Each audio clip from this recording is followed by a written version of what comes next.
right, so we got just a few more events on day one of the world's first stablecoin summit. And everyone knows that there's absolutely no centralized, publicly traded company that's more based than Coinbase. So we're very excited to have Sid Shekar, who is Chief Blockchain Research Officer, is that right? The Chief Blockchain Research Officer at Coinbase is going to be joining us. Sid, it's your stage. Thanks so much.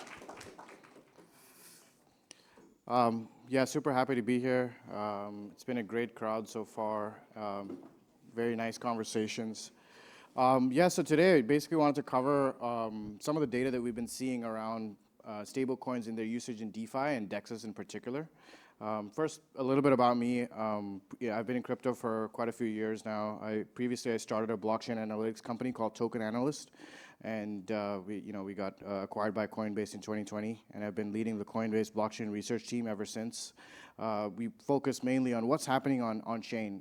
Where are users actually interacting? What kinds of apps are they interacting with? How do these new chains work? And more recently, been focused on layer 2s in particular, and the usage of stablecoins within them. I'm personally also very passionate about stablecoins in general. I paid for my trip here, paid for the trains, et cetera, with stablecoins. I try to use stablecoins as much as possible, and so very interested in how they're actually used in real-world applications as well. But for this presentation, really wanted to dive into the data and what it actually says about utility, how they're being used today on chain, and what the data says. And yeah, starting off with the higher level big picture, right, which is that stablecoins has been, growth in stablecoins has been the story of this entire cycle. Since 2020, we can see the graph over here with USDT and USDC growth. It's been an upward trajectory throughout the entire period of the past few years, with a little bit of decline here and there, but generally it's an upward trend, and that trend kind of manifests itself on chain as well with the different blockchains that we've seen. USDT is this is the state of the ecosystem currently in terms of stablecoins and their size, but USDC, USDT obviously dominating, but we've seen a tremendous rise in alternatives come up over the past few years with novel designs, especially today that we've heard a lot from with some of the different talks in the summit, and on chain. Just measuring how many of these stablecoins end up on these different chains. Pretty interesting to see that USDC and USDT both obviously dominant on Ethereum, but a tremendous amount of USDT on Tron as well, which is a very interesting chain, and oftentimes misunderstood sometimes because of various reasons. But what's interesting to note is that Ethereum, even despite its very high gas fees, still holds the majority of the stablecoins. And in terms of actual user address behavior, what we were seeing is majority of this value that's on Ethereum is held by addresses that hold over $50 million worth of stablecoins. So these are very large players moving around these assets. Whereas this picture is, somewhat different on Tron. In terms of sheer number of addresses holding small amounts of stablecoins, it's significantly higher, and of course significantly cheaper as well, which is pretty interesting to note that peer-to-peer like stablecoin transfers as a unit of measurement on Tron is pretty high, and you can see that of course with the extremely large amount of USDT that's on Tron, and then of course down the list we go with the onslaught of layer 2s, which are rapidly gaining traction.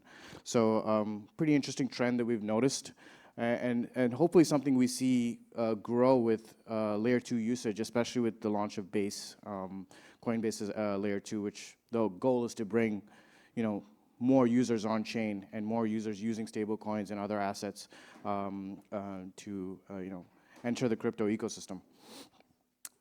Comparing different types of stablecoins, this is another data point we've been looking at pretty actively, and the big kind of trend here we've seen is pegged USD is the dominant form of stablecoins in general, and it's a trend we've seen time and time again, and it's almost idiosyncratic in a way because part of the reason for stablecoins is to maintain some sense of stability, but it's very surprising that we haven't seen growth and adoption in terms of other forms of pegged currencies globally, especially in global jurisdictions where stablecoins can actually be useful and we can potentially peg to different forms of assets. We just had a discussion now about flat coins, where this is one of the initiatives that we want to encourage on Base to have folks deploy, where a coin that tracks inflation, right? How do we track that efficiently in the form of a coin? So this is a dominant trend that we've been noticing. You can see in the chart, it's all blue. It's all USD-based stablecoins. That's the current status. Hopefully that changes in the coming few years. We'll see. And because it's all US-based, there's a question we have to ask ourselves. What's the actual usage in terms of holding a stablecoin over holding normal dollars? Of course, there's the global accessibility, the ease of transfers, ease of usage, composability in DeFi, et cetera. But a big part of it is actually gaining the yield that comes from holding stablecoins and holding and using stablecoins in crypto. That drives a lot of crypto today, which is yield. And yield is generated from inflation, yield is generated from people borrowing assets, and yield is generated from genuine utility that's driven by the usage of these crypto assets. So just comparing in terms of on-chain yields, some of the biggest asset pools that we've seen with over $50 million in value and their yields, something that's been interesting that's popped out is just the prevalence of derivatives, which are driving the majority of yields today. Obviously, in the bull market, we saw pretty large yield rates on just basic stable USDC and USDT on lending markets like Aave and Compound. But with the onslaught of the past year and a half and kind of declining volumes and declining borrowing interest, what we've been seeing is leveraged products and more specifically liquid staking derivatives driving a lot of the yield with utility of native ETH inflation. And you can see it in some of these products here as well, where we're kind of competing with the base rate, but not really. CRV USD is one big example where we're coming pretty close, but it's not it's not exactly clear how to gain that kind of yield just from base USDC today. But what most people are missing, in fact, is the tremendous amount of yield that still exists today on decentralized exchanges. So this is kind of the big aha moment that we had when we were examining DEXs today, which is the potential of users to kind of generate yield based on volatile USDC pairs. So you can see here, obviously, the majority of the volume on spot DEXs today goes to ETH USDC.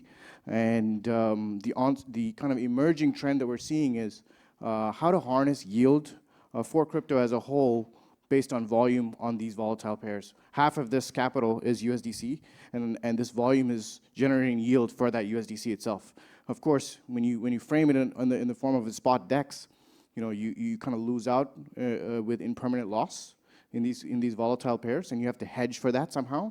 But with the sheer amount of volume that's flowing through that, I think that's one of the biggest areas that potentially has room for expansion, which is how do you generate stable yields for stablecoins just with stablecoins using the volumes that are going through these spot pairs. So you can see that even compared to the volumes of a lot of these other pairs, is just the sheer scale of ETH USDC is so massive that that's kind of the big takeaway that we've been trying to see, especially across chains here.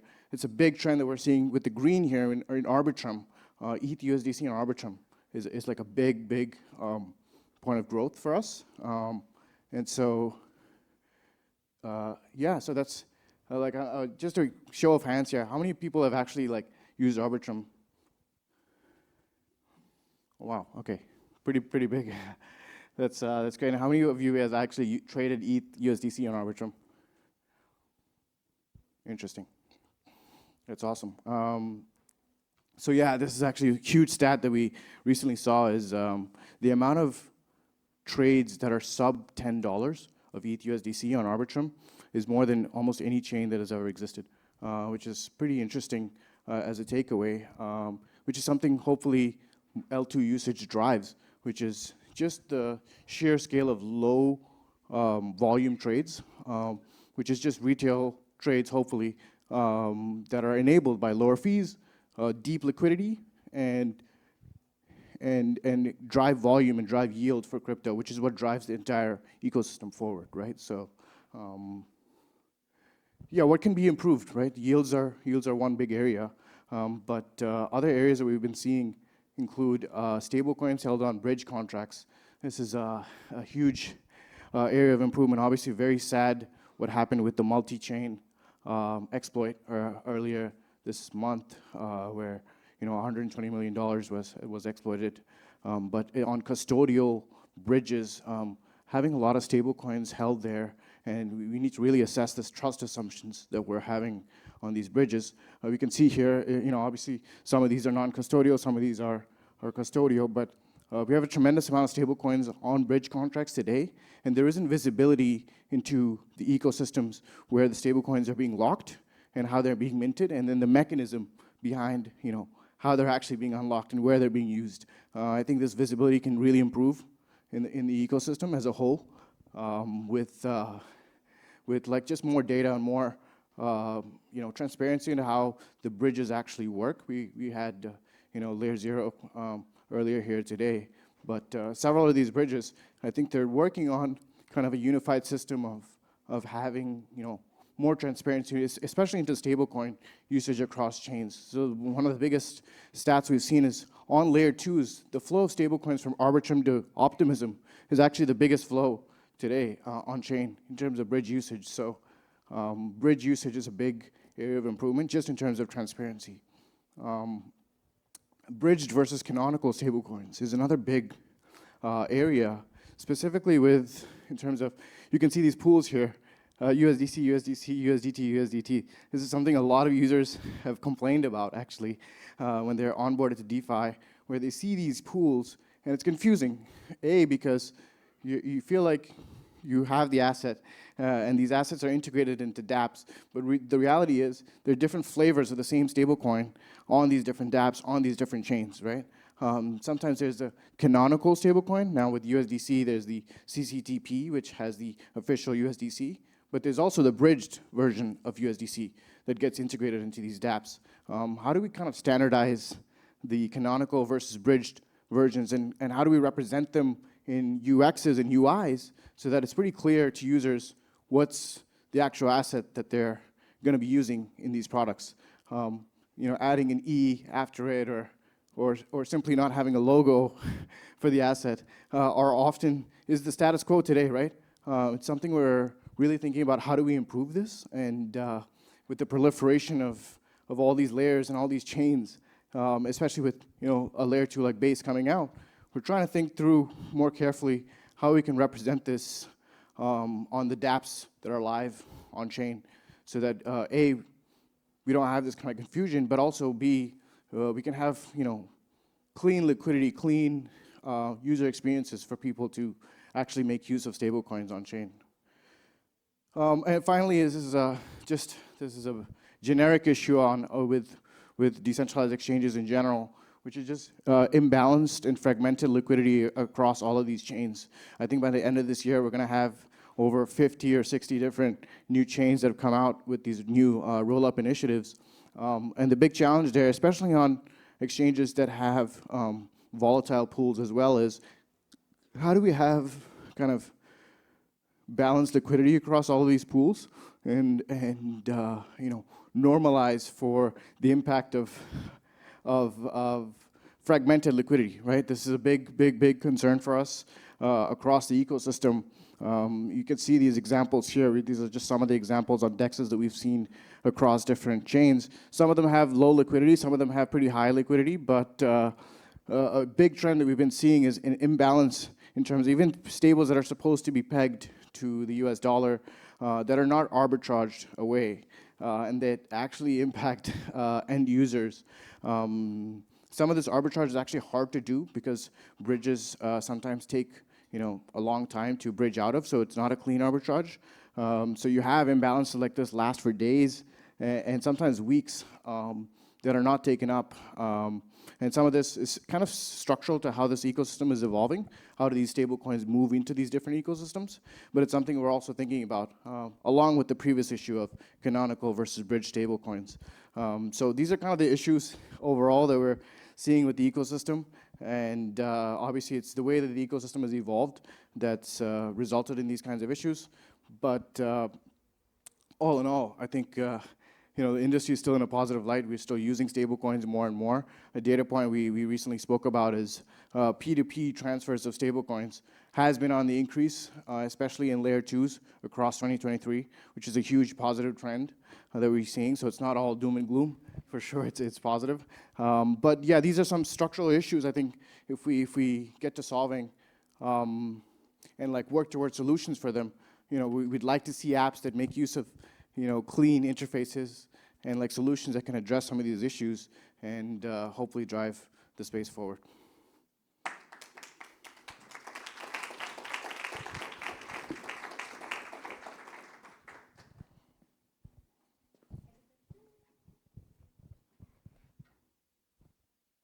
Any questions? How does this fit in with Base, the strategy for Base?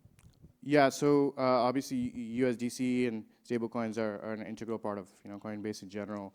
And with Base, the big thing we're trying to do is we have these 4 requests for apps that we want to see built. But in general, we want to onboard more users on chain and have them use DeFi for the first time. And we have educational pieces out there for how folks can use wallets and interact with interfaces on chain. But with these kinds of issues that we've been seeing across the ecosystem, we just want to simplify the user experience as much as possible.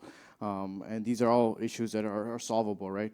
Through kind of simplifying the user experience, potentially having uniform ways of interacting with these dApps and showing what's canonical, what's bridge, what's not. And then also encouraging genuine forms of yield on chain, So these are all ideas we want developers to start building on Base to resolve some of these, but then also some of the other issues outlined. Does Coinbase's relationship with USDC affect how welcoming Base is to other stablecoins? Oh, no, not at all. I mean, this Base is completely, it's separate. You want it to be very open to any developer that wants to build an app. So not impactful at all. Yeah.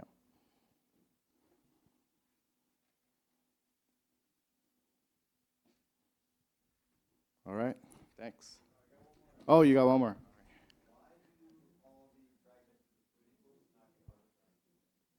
Yeah, it's a tricky question. I mean, it's tough to say for sure, but part of it is just because the bridge latency is hard to actually bridge in and out of these chains. So, you're waiting sometimes a day or 2 to withdraw, or you have to come from a centralized exchange. And so if we're purely in an on-chain only world, it's just hard to do that, right? And then ultimately the end user that's transacting in these pools suffers, and sometimes they don't know what price they're getting. So yeah, it's a tough one. What would you suggest if I was a stablecoin user? Yeah, that's a great question. Yeah, like I mentioned before, actually, a very often overlooked form of yield today is in these volatile pairs on decentralized exchanges.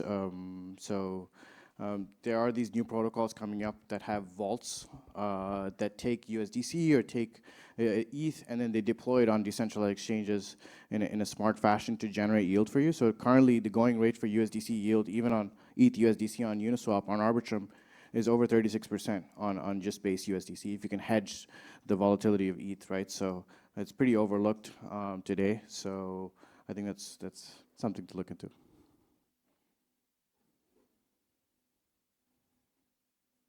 All right, thank you.